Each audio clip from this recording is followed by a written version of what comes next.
Good evening. Welcome to this evening's edition of American Business Revolution. I'm Jay William, your host. Let's talk about small business. Small business is the backbone of America, right? Sure seems like we're not making much. A lot of overseas competition. But I think that we can do a lot better. And I think we can do it ourselves. A lot of us can start our business in the garage, at home, in the spare bedroom in the basement, just out of the back of our car. But we can grow them. We don't have to have a non-scalable, non-ability to create an income to replace an income situation. It doesn't have to be a permanent side hustle. It could be a side hustle in the beginning, but we can turn it into a business. And it could be many different things, and we'll go over just a few things tonight. I've been doing this for 27 years on my own and unemployable, and you soon will be too. If you've worked for yourself long enough, you realize very quickly you become unemployable. Not that you're a bad employee, but that you want to do it yourself and you want to do it right. So let's talk about a few things, and I'll share a couple secrets with you from a business that I've had for a long time that I know don't really use as my main source of income anymore, so I'll share some secrets. So some basics. America's not manufacturing things here anymore, right? Wrong. You and I can do this. I do it. You can do it. Everybody could do it if they want to for a little upfront investment. And I don't want to sell you anything. That's not my point. I just want to tell you some of the things I'm aware of, some of the things I see work, and what I think you could get into. And then I'll go deeper into how to make those little nuances happen, how to manage them, how to do the accounting and the financing. Just things that I've done over the last 27 years that allow me to not have a boss. Not necessarily a truth, as I have hundreds of bosses, but that's okay. They can't fire me. So here's the bottom line. You've got a few big ones that I see kind of floating to the top on a regular basis. T-shirt design and printing. This is pretty popular. I must admit, I think it's kind of interesting. I owned a sign shop for a long time, just because I thought it was fun. Had it in the front of one of my retail stores. And it was really an adjunct to another business that was a good sister product. So we put together a sign shop right in the front of the retail store. Had great big 60-inch Leadco laminators and Mutoh 6-color large format printers and Mutoh vinyl plotters and all sorts of great stuff. It was really fun. Didn't make a ton of money as it wasn't our mainstay, nor did we derive any particular local pull from it. But we did have the occasional sale, and we didn't go out to get it. It was just there in the front of the store. So it was an interesting thing to do. And after having looked at a couple of these situations where people put time and effort into cultivating it, I can see some real growth potential and some real profit potential. So one of the things that's an offshoot that I thought was really interesting was this t-shirt printing thing. We never did that, but we had a sign shop in the front. So there's some available options for cheap and easy stuff all the way to full boat. And the software kind of is the first thing you have to look at. You can buy equipment all day long, and there's tons of different ways to do it. But if you don't have the software, you can't create anything to have a machine produce a sign. So what you have to look at really is the software. If you're absolutely on the strictest possible budget, maybe a secondhand copy of Corel or Adobe Illustrator, which can be difficult to use unless you're really, really well adept at those, could get you started. But what you're looking at primarily is vector-based software. It's not going to be Adobe Photoshop. It's not going to be the picture program that you know how to use so well. They're going to be a vector-based. And vector-based is more like stretching a rubber band between points, driving nails in a table and stretching a string around them. That's a vector-based image.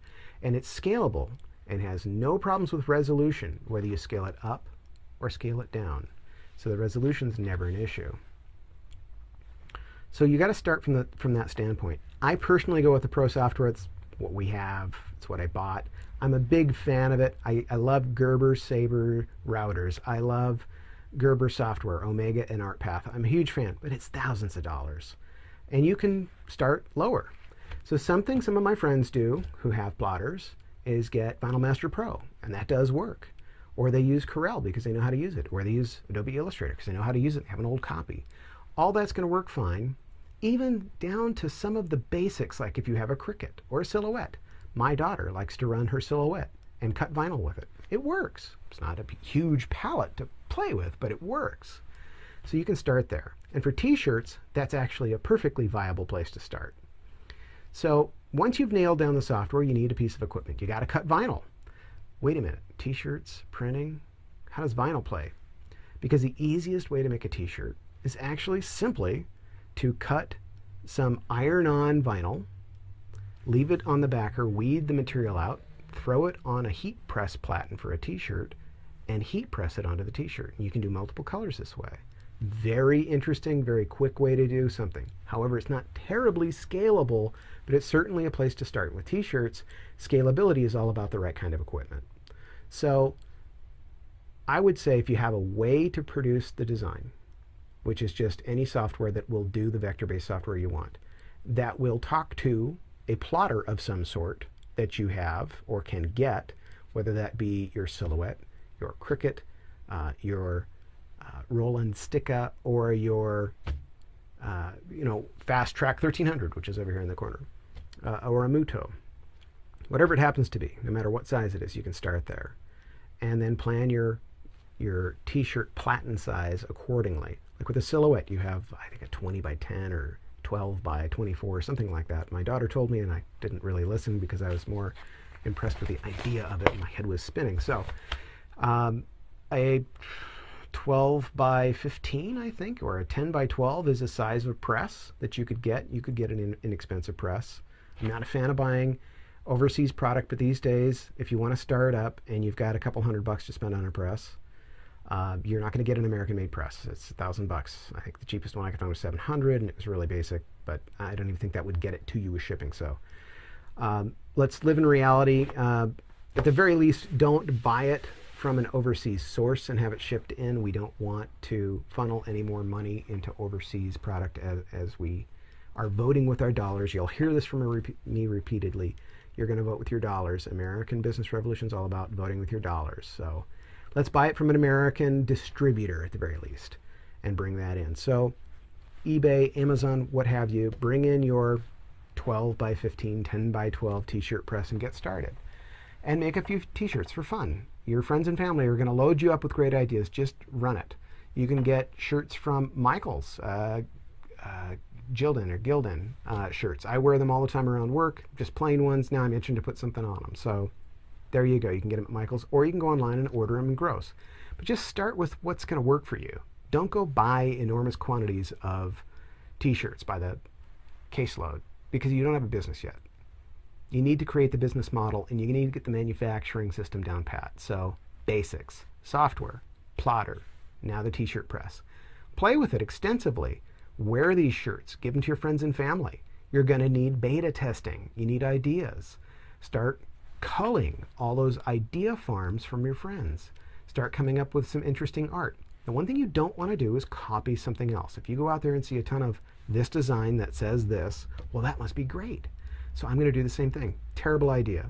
You will never be seen. You'll only be derivative. Don't copy other things. There's just no hope for you building a business model off of a copied idea.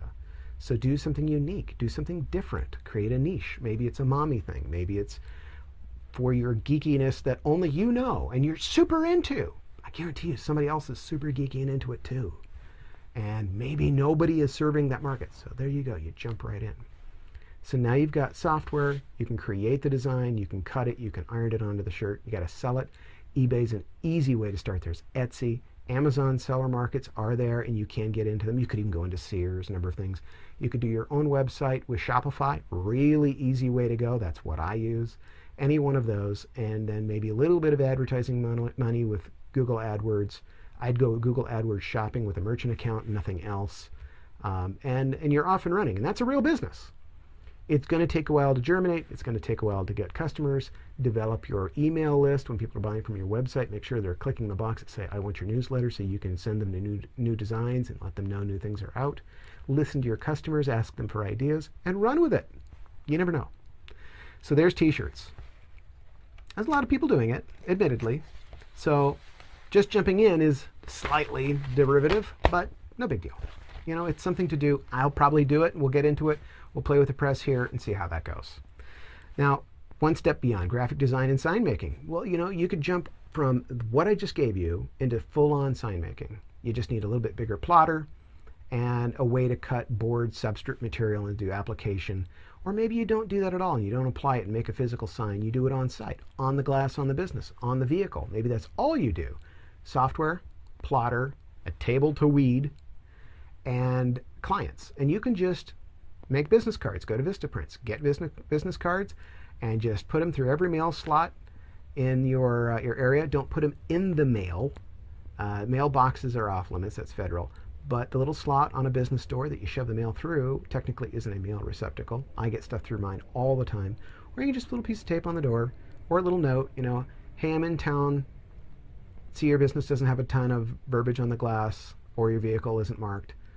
Give me a call and we'll make you something neat. What you don't want to do is be the cheapest guy in town. Don't let cheap or low cost be the reason they buy from you. You don't want to cheat yourself because you'll be cheating yourself right down straight into the hole. It's a race to the bottom. Don't do it. Charge adequate pricing. There are books. You can get into the sign making book industry. There's, I think, called the Blue Book. You can get all the pricing. But at the end of the day, pick an hourly labor rate. Figure out what works for you. Kind of figure out what the time is. Charge an appropriate amount of money. Get your material cost back in there. And that's something to go. Now, there's a lot more involved in all of this, by the way. There's bookkeeping, there's accounting, there's taxes. There's tons of things you need to consider when you're doing this. But you can start with the basics. Software, plotter, roll of vinyl, customer. That's where it all starts. Maybe some QuickBooks software. So that's the next step. So now you've grown from t-shirt to a t-shirt and sign shop. Now that's a viable business, a real deal. People pay $100,000 for a franchise. Do you need a franchise? No, I've had 3 of my friends do sign shops and I got them rolling in. Not hard. So now you can go a lot farther with this. Let's say you get really good at all this sign equipment. You get a router, CNC router, CNC mills, and you know how to make stuff. Well, you could manufacture a product. So do you have an idea for a manufactured product? Now that's what I do. That's my mainstay. I think up a thing that I need and I make it for myself. Then I figure out how to make it mass-produced to a degree. Not exactly, hundreds of thousands of parts, but into the thousands and scalable. And I charge appropriately. I never want to be the cheapest guy, neither do you. Cheap is not a business model, so don't do it. So you can turn your hobby into a business too. So your side hustle turned into something that makes you some bucks.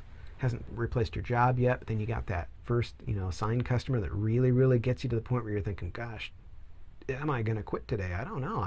It's hard to make this decision. And then you start making your little manufactured widget. And it doesn't work, perfect the first day or two, but you play with it for a week or two. You're pretty happy with it. You know how to make a few of them, put it on eBay or Etsy, and you do sell some. And it becomes a regular thing. And you think, this is working. All of those little pieces of puzzle in your basket add up. And that's what's going to replace your income. So companion products are great, but don't overthink yourself. It needs to stay within a theme. It needs to be the way you know how to manufacture. It needs to be a scalable method. So you need to really work into that. We'll go into detail on scalable methods for manufacturing later. But you definitely don't want to copy something. Don't just find something and copy it. It needs to be a niche market, something unique that you like or unique to you that you're happy with and you're very excited with it. Your enthusiasm will rub off into the product line and your customers will get that too. Your nitty gritty, geeky thing that you're so excited about, I guarantee your customer is going to feel that too. And maybe there's not a ton of those customers out there, but is there a market for them? No market? They all come to you? That's a business model. So listen, those are the 3 things. We're just going to start with those because they all kind of tie into one another. That's it. That's all we're going to do. I'm going to share a secret with you. So years and years of playing around with signs, I found some quick and dirty ways to do things that work great. I've tried sign frames and I've tried laminating things directly on. There's all sorts of new great material and new machines where you can horizontal table lamination the whole thing in one shot, one operator, and that's great. But you can't do that in your basement. You might be able to do it in your garage, but take up the whole garage. So what was my trick? Well, we're going to go through a little video series here and I'll show you step by step what I did. It's actually not your typical blue tape and pre-mask method. Everybody's going to know that. You're going to find that all over YouTube. It's a great method. Blue tape, pencil line with a ruler. Use the blue tape as a hinge, and then you peel off the backer once you're happy and squeegee it on. So I'm going to show you a no squeegee, no paper backer method that you can apply multiple colors of vinyl in a relatively quick way. So what we're going to use is really just a clear see-through masking or a pre-mask that we can easily identify some corner marks that we've made, and a brayer roller. So take a look at this. It'll really make it simple. Okay, so the bigger dongle from the older software goes in a parallel port. The newer one is USB style. This is what you'll find on most common professional Gerber software packages, but the old software package is fine too. This is Gerber Omega. The older software was Graphics Advantage. Both will drive a plotter and do a fine job. Newer software is very similar, but for just straight vinyl, either will work. You can usually find a really good deal on eBay for the older Graphics Advantage, but you will need a parallel port. So an old computer will do, but newer systems will use the USB. Basic tools, couple razor blades will be fine. You do need to be careful when using an open razor, but they work well. Weeding tweezers with nice sharp points are important, and you can get this from most sign supplies. Getting the little insides of characters is important. Any scissors will work, just make sure they are sharp. And a brayer roller. I prefer the cast aluminum frame, as you can really press on it. The sheet metal framed brayer rollers tend to bend and not work too well for too long. This one has worked a long time and stands up on its own. Let's set all of this aside and let's take a look at the transfer film. This is a clear transfer film with low tack adhesive. I usually have several sizes of rolls around. 6 inches is a good size. You can see how the low tack masking is just right for removing the vinyl from the backer, but not so much as to keep you from transferring it. So here's Gerber Omega. This is the black vinyl portion of what I want to plot right now. We'll send it out to the plotter right here. Very easy software. Love this stuff. Here we go. So this is a Muto plotter, or as Gerber rebranded it, as a FastTrack 1300. Either way, it's the same plotter. I don't push the speeds on my plotter. This was purchased back in 2003 and still runs today just as well as it did when we bought it. And one of the reasons for that is we have never pushed it so hard as to make it inaccurate or bang itself to death. Most sign shops that run high volume will have run these a lot harder, but I have never found that we needed that volume level, and keeping a machine in good working order has been important. So there you go. If you're plotting low volume or less than 100 and time is not the issue, you're just fine. As long as you haven't created a sign shop that somehow puts in the name the speed at which you are operating. Something like Signs by Tomorrow is not exactly a great business name. I remember when that franchise came out. Had to laugh at it. I had a sign company in the front of our retail store and enjoyed doing that, but we were careful not to name it something that made a promise that you couldn't deliver. So here we are. It's about done plotting. If we had it set at a faster speed, it would be done by now, but honestly, I find little reason to push it. It tends to make the blade not line up back at the end of a circle, so better to have your plotter be in good condition and not fight the weeding process with things that don't line up. There's our sharp scissors doing their job. And we're going to parse this up a little bit so that we have smaller pieces to work with. And there's a good reason for this. You don't want to ruin one great big piece all at once. We've also added some weed lines, boxes around sensitive areas so that we can simplify our weeding process. And again, your sharp scissors are going to make your life easier. So we're going to weed the perimeter off of this, and we're not going to need a whole lot, just the basic tools will do. Take off the perimeter, and we weed at an angle, usually 45 degrees, holding low so that we're not picking straight up. Helps also keep the substrate down. We like 3M, 220 backer high performance film. No reason to get the cheap stuff. It's really not a big price difference. Do quality. Go for quality. Give your customers that 5 to 7 year outdoor durability. Don't go for the calendared, thicker 1 year, 2 year vinyl that just going to shrivel up and give your customers problems down the road. Builds a reputation you don't want. Never buy it. So there we go. Here's the line-up corners for part of our logo. And here we go. We're going to snap, snap, snap, snap, snap, snap, snap. It helps to give it a little bit of speed in between the letters if you can. It sometimes backfires, but not always. This little weeding tweezers doing their job. You can kind of give a little push right there, and then pull that up. Now we're weeded and ready for the transfer film. So we're going to drop our transfer film. You'll notice in the left-hand upper portion of your screen, there's a small dachshund. A dachshund in the shop is always a benefit. Press down on your brayer roller. You've now transferred the vinyl. We can take the 220 paper film backer off, and we have ready to transfer vinyl. I'll just take out a generic blank. I don't have the teal frame that would normally be on this, or the logo for that matter. Normally it would have the logo and the teal frame and be lining up those 4 triangles to the corners, but we'll just pretend it's there. Brayer roller down, not on the triangles, but just on the transferable graphics. That way we're leaving the triangles on the transfer film. Actually easier to get that off the transfer film than the finished sign. So we'll just take a little vinyl and pop those exposed vinyl triangles off. We can reuse this transfer film quite a few times. You can't do that with the paper. And voila. So that's an easy, quick way to get 2-color. All right, so let's do this with the teal frame. So we've got our weeded vinyl, we've got our pre-mask. Let's brayer roller down some graphic here. Drop it right on, give it a brayer roller, and we will take off that 220 backer from the weeded pre-masked vinyl.